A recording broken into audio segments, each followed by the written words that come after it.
ಇನ್ನು ನೋಡಿ 2028ರ ಚುನಾವಣೆ ಮೇಲೆ ವಿಜಯಾನಂದ ಕಾಶಪ್ಪನವರ ದಂಪತಿ ಕಣ್ಣಿಟ್ಟಿದ್ದಾರಂತೆ. 2 ಕ್ಷೇತ್ರಗಳ ಮೇಲೆ ಗುರಿ ಇಟ್ಟಂತ ಸಚಿವ ವಿಜಯಾನಂದ ಕಾಶಪ್ಪನವರು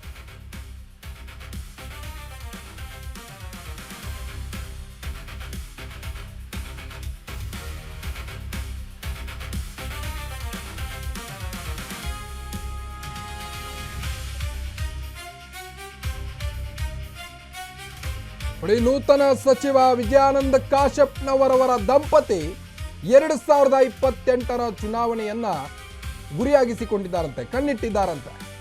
2 ಕ್ಷೇತ್ರಗಳ ಮೇಲೆ ಗುರಿ ಇಟ್ಟಿದ್ದಾರಂತೆ ಸಚಿವ ಕಾಶಪ್ಪನವರವರ ಪತ್ನಿ. ಬಾಗಲಕೋಟೆ ವಿಧಾನಸಭೆ, ಲೋಕಸಭೆ ನನ್ನ ಟಾರ್ಗೆಟ್ ಅಂತ ಹೇಳ್ತಿದ್ದಾರಂತೆ. ವಿಜಯಾನಂದ ಕಾಶಪ್ಪನವರವರ ವೈಫ್ ಪತ್ನಿಯನ್ನ ಶಾಸಕಿ ಅಥವಾ ಸಂಸದೆ ಮಾಡೋಕೆ ಈಗಾಗಲೇ ಪ್ಲಾನ್ ರೂಪಿಸಿಕೊಂಡ್ರ ವಿಜಯಾನಂದ ಕಾಶಪ್ಪನವರು ಅನ್ನೋದು ಸದ್ಯಕ್ಕೆ ಕಾಡ್ತಾ ಇರುವಂತ ಕುತೂಹಲ. ನೋಡಿ, ಮತ್ತೆ ಕುಟುಂಬ ರಾಜಕಾರಣ ಇಲ್ಲಿ ಎದ್ದು ಕಾಣ್ತಾ ಇದೆ. ವೀಣಾ ಕಾಶಪ್ಪನವರ ರಾಜಕೀಯ ಭವಿಷ್ಯದ ಬಗ್ಗೆ ಚಿಂತನೆ ನಡೀತಾ ಇದೆ. ಈಗ ಪತ್ನಿಯನ್ನ ಮತ್ತೆ ರಾಜಕೀಯಕ್ಕೆ ಕರೆತರಲು ಕಾಶಪ್ಪನವರು ಸರ್ಕಸ್ ಮಾಡ್ತಾ ಇದ್ದಾರೆ. ಮಹಿಳಾ ಮೀಸಲಾತಿ ಲೆಕ್ಕಾಚಾರದಿಂದ ಬಾಗಲಕೋಟೆ ಮೇಲೆ ಕಣ್ಣಿಟ್ಟಿದ್ದಾರೀಗ ವಿಜಯಾನಂದ ಕಾಶಪ್ಪನವರು. ವೀಣಾ ಕಾಶಪ್ಪನವರ ಮುಂದಿನ ಟಾರ್ಗೆಟ್ ಯಾವುದು ಹಾಗಾದ್ರೆ? ವಿಧಾನಸಭೆನಾ ಅಥವಾ ಲೋಕಸಭೆನಾ? ಇದು ಬಿಗ್ ಎಕ್ಸ್ಕ್ಲೂಸಿವ್ ಸುದ್ದಿಯಾಗಿದೆ ಅಶ್ವವೇಗ ನ್ಯೂಸ್. ಮಹಿಳಾ ಮೀಸಲಾತಿ ಲೆಕ್ಕಾಚಾರದಿಂದ ಬಾಗಲಕೋಟೆ ಮೇಲೆ ವಿಧಾನಸಭೆಗೋ ಲೋಕಸಭೆಗೋ ಯಾವುದಕ್ಕೆ ಕಣ್ಣಿಟ್ಟಿದ್ದಾರೀಗ ವಿಜಯಾನಂದ ಕಾಶಪ್ಪನವರವರ ಪತ್ನಿ.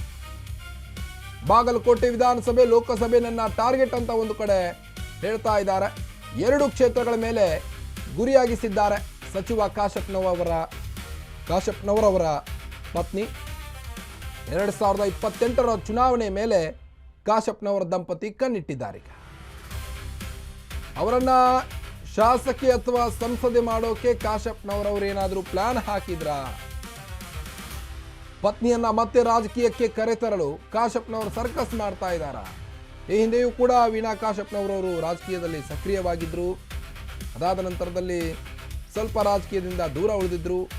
ಈಗ ಲೆಕ್ಕಾಚಾರದಂತೆ ಮತ್ತೆ ಪತ್ನಿಯನ್ನ ರಾಜಕೀಯಕ್ಕೆ ಕರೆತರಲು ಕಾಶಪ್ಪನವರು ಪ್ಲಾನ್ ಮಾಡಿಕೊಂಡ್ರ ಅನ್ನೋದು ಸದ್ಯಕ್ಕೆ ಕಾಡ್ತಾ ಇರುವಂತಹ ಕುತೂಹಲ. ವೀಣಾ ಕಾಶಪ್ಪನವರ ರಾಜಕೀಯದ ಬಗ್ಗೆ ಸಚಿವರು ಕೂಡ ಮಾತನಾಡಿದ್ದಾರೆ. ಪತ್ನಿಯನ್ನ ಶಾಸಕಿ ಅಥವಾ ಸಂಸದೆಯನ್ನಾಗಿ ಮಾಡಬೇಕು ಅನ್ನೋದು ಅವರ ಒಂದು ಆಗ್ರಹವಾಗಿದೆ. ಈಗ ಜಿಲ್ಲಾ ಪಂಚಾಯತ್ ಮಾಜಿ ಅಧ್ಯಕ್ಷೆ ಆಗಿದ್ದಳು, ಲೋಕಸಭೆಗೆ ಸ್ಪರ್ಧೆ ಮಾಡಿದಳು. ಪತ್ನಿ ಪರ ಬ್ಯಾಟ್ ಬೀಸ್ತಿದ್ದಾರೆ ಈಗ ವಿಜಯಾನಂದ ಕಾಶಪ್ಪನವರವರು. ಮುಂದೆ ಮತ್ತೆ ಏನಾಗಬೇಕು ಎಂದು ಕನಸು ಕಂಡಿದ್ದಾಳೆ. ಮುಂದೆ ಏನಾಗಬೇಕು ಅನ್ನೋ ಕನಸು ಇದೆ. ನಿಮ್ಮ ಆಶೀರ್ವಾದ ಬೇಕು ಅಂತ ಹೇಳ್ತಿದ್ದಾರೆ. ಈ ಜಿಲ್ಲೆಯ ಜನರು ಸೂಕ್ತ ನ್ಯಾಯ ಒದಗಿಸ್ತಾರ ಎಂಬ ವಿಶ್ವಾಸ ಇದೆ ಒಂದು ಕಡೆ. ಪತ್ನಿ ರಾಜಕೀಯವಾಗಿ ಬೆಳೆಯಲು ಜನರ ಆಶೀರ್ವಾದವನ್ನ ಸಚಿವ ವಿಜಯಾನಂದ ಕಾಶಪ್ಪನವರು ಕೇಳಿದ್ದಾರೆ. ಈ ಹಿಂದೆ ಸೋತಿದ್ದಂಥ ವೀಣಾ ಕಾಶಪ್ಪನವರಿಗೆ ಮತ್ತೆ ಟಿಕೆಟ್ ಕನಸು ಈಗ ಲಭಿಸುತ್ತಾ ಅನ್ನೋದು ಸದ್ಯದ ಪ್ರಶ್ನೆ. ಕ್ಷೇತ್ರ ಪುನರ್ವಿಂಗಡಣೆ ಆದರೆ ಮಹಿಳಾ ಮೀಸಲಾತಿ ಕ್ಷೇತ್ರ ಆಗುವುದು ಖಚಿತ. ಹೀಗಾಗಿ ಕ್ಷೇತ್ರದ ಜನತೆಯೊಂದಿಗೆ ಟಚ್ನಲ್ಲಿ ಇರಲು ಪ್ರಯತ್ನವನ್ನು ನಡೆಸಿದ್ದಾರೆ. 2028ಕ್ಕೆ ಈಗಿನಿಂದಲೇ ಸಿದ್ಧತೆ ಆರಂಭಿಸಿದ್ದಾರೆ ಕಾಶಪ್ಪನವರ ದಂಪತಿ. ಕಾಶಪ್ಪನವರ ಹೇಳಿಕೆಯಿಂದ ಬಾಗಲಕೋಟೆ ಭಾರಿ ಸಂಚಲನ ಮೂಡಿಸ್ತಾ ಇದೆ. ನಡೀಬೇಕು ಅನ್ನೋದೇ ನಮ್ಮ ಒಂದು ಮೂಲ ಉದ್ದೇಶ ಆಗಿದೆ. ಬಹುತೇಕ ಜಿಲ್ಲಾ ಪಂಚಾಯತಿ ಅಧ್ಯಕ್ಷರಾದ್ರು, ಲೋಕಸಭಾ ಅಭ್ಯರ್ಥಿ ಆದ್ರು, ಮತ್ತೆ ಇನ್ನೂ ಆಗ್ಬೇಕಂತ ಅವರು ಕನಸು ಇಟ್ಕೊಂಡ್ರು. ಅದಕ್ಕೆ ನಿಮ್ಮ ಆಶೀರ್ವಾದ ಇದ್ರೆ ಮಾತ್ರ ಸಾಧ್ಯ. ಯಾಕಂದ್ರೆ ಜನ ಆಶೀರ್ವಾದ ಇದ್ದಾಗ ನಾವು ಏನು ಆಗೋದಕ್ಕೆ ಸಾಧ್ಯ ಇಲ್ಲ. ಬಹುತೇಕ ಭವಿಷ್ಯದಲ್ಲಿ ಪೂಜ್ಯರ ಆಶೀರ್ವಾದ, ವೇದಿಕೆ ಕೂತಂತ ಹಿರಿಯರ ಆಶೀರ್ವಾದ ಖಂಡಿತವಾಗಿ ಅವ್ರ ಮೇಲಿದೆ. ನಾನು ಸುಧಾ ಒಬ್ಬಳು ಟೀಕಿ ಚಲೋ ಮಾಡಿ ಅಲ್ಲೇ ಕೂತ್ಕೊಂಡು ಎಬ್ಸಿದ ಮಳೆಯ ಕರ್ಕೊಂಡ. ಮನಿ ಬಗ್ಗೆನಷ್ಟು ಹೆಚ್ಚಿನ ಅಪ್ಡೇಟ್ಸ್ ಕೊಡ್ತಾ ಹೋಗ್ತಾರೆ ನಮ್ಮ ಪ್ರತಿನಿಧಿ ಆನಂದ. ಈಗಾಗಲೇ ವೀಣಾ ಕಾಶಪ್ಪನವರವರು ಈ ಹಿಂದೆ ರಾಜಕೀಯದಲ್ಲಿ ಸಕ್ರಿಯವಾಗಿದ್ದರು. ಅದಾದ ನಂತರದಲ್ಲಿ ನಿಧಾನವಾಗಿ ರಾಜಕೀಯದಿಂದ ಹಿಂದೆ ಸರಿದಿದ್ರು. ಈಗ ಮತ್ತೆ ವೀಣಾ ಕಾಶಪ್ಪನವರವರಿಗೆ ಟಿಕೆಟ್ ಸಿಗುತ್ತಾ 2028ರ ಚುನಾವಣೆಗೆ? ಡೀಟೇಲ್ಸ್ ಕೊಡೋದಾದ್ರೆ ಆನಂದ್. ಕಾರ್ತಿಕ್, ಏನು ಅಂದ್ರೆ ಈಗಾಗಲೇ 2028ರ ಚುನಾವಣೆಗೆ ಪ್ರಮುಖ ರಾಜಕೀಯ ಮುಖಂಡರು ತಮ್ಮದೇ ಆದಂತ ಒಂದು ಒಂದು ಕಾರ್ಯತಂತ್ರ ರೂಪಿಸುವ ಮೂಲಕ ಒಂದು ಸಜ್ಜಾಗಿದ್ದಾರೆ ಅಂತ ಹೇಳ್ಬೋದು. ಏನು ವೀಣಾ ಕಾಶ್ಯಪ್ನವರು ಈ ಹಿಂದೆ ಜಿಲ್ಲಾ ಪಂಚಾಯತ್ ಅಧ್ಯಕ್ಷರಾಗಿದ್ದರು ಮತ್ತು ಕಳೆದ ಒಂದು ಬಾರಿ ಲೋಕಸಭಾ ಸದಸ್ಯರ ಸ್ಥಾನಕ್ಕೆ ಒಂದು ಸ್ಪರ್ಧೆ ಮಾಡಿದ್ರು. ಆಗ ಬಿಜೆಪಿ ಅಭ್ಯರ್ಥಿಯಾಗಿರುವಂತ PC ಗದ್ದಿಗೌಡ ವಿರುದ್ಧ ಸೋಲು ಕಂಡಿದ್ರು. ಮತ್ತೆ ಈ ನಂತರ ಅವರು ಸ್ವಲ್ಪ ರಾಜಕೀಯವಾಗಿ ಸ್ವಲ್ಪ ಹಿನ್ನಡೆ ಇದ್ರು ಸಹ ಮತ್ತೆ ಅವರು ಮತ್ತೆ ಕ್ಷೇತ್ರ ಒಂದು ಆಯ್ಕೆಯ ದೃಷ್ಟಿಯಿಂದ ಅವರು ತಮ್ಮದೇ ಆದಂತ ಒಂದು ನಿರ್ಧಾರ ಮಾಡ್ಕೊಂತ ಇದ್ರು.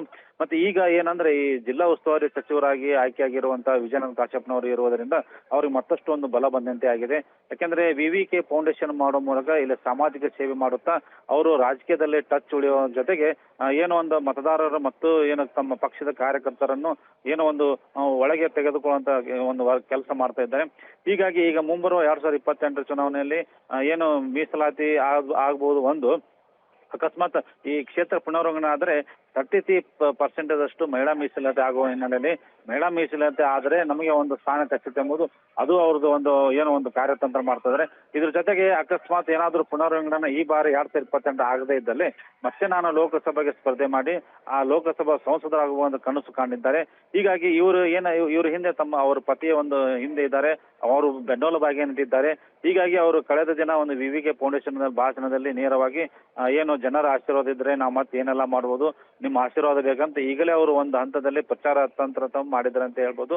ಮತ್ತೆ ಇದು ಈಗಾಗಲೇ ತಮ್ಮ ಪತ್ನಿ ಮತ್ತೆ ಶಾಸಕರಾಗಿ ಅಥವಾ ಸಂಸದಾಗಿ ನೋಡಬೇಕೆನ್ನೋ ಭಾವನೆಯನ್ನು ಅವರು ವ್ಯಕ್ತಪಡಿಸಿರೋದು ಇದೊಂದು ಚರ್ಚೆಯ ವಿಷಯ ಆಗಿದೆ ಅಂತ ಹೇಳ್ಬೋದು. ಕಾರ್ತಿಕ್, ತಮ್ಮೆಲ್ಲ ಮಾಹಿತಿಗಾಗಿ ಆನಂದ.